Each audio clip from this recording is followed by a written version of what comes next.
Beneath, I'm feminine and free, but as I step out of my dream, I wake to this body and carry on through hell. The starting point was to humanize trans people, but I think the humanizing aspect of it is also about being black, and it's also about just being human, and I think it plays several roles, and in the context of the US it seems to resonate really strongly, and that's because it's a universal love story, and I think that's a good starting point to tell it through that. We're enhancing your cheekbones. Oh yeah, I love that. The general public is starting, it's like it's coming over the horizon, this phenomenon.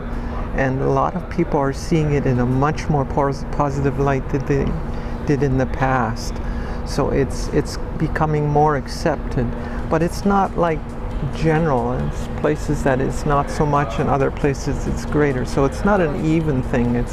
But it's not something that's hidden in the closet, as they say, anymore. The bathroom bill kind of being a very, very frustrating and hateful act, but also that it's galvanized people to be talking about it, and people rallying around the fact that, people that are transgender have human rights abuses against them all of the time, and it shouldn't be tolerated anymore, and things need to change. So it's an exciting time for this topic, and what we hope is that we just have made a very personal, intimate story that stays away from the politics, and that doesn't interview people or doesn't get into legislation or anything, but instead just has a very kind of personal, intimate story about what it might be like to just be any one of the women of our film, or love them, or be a family member of them, or their friend, and just something that brings it like much closer to home, and that people just relate to them because they're beautiful, awesome people.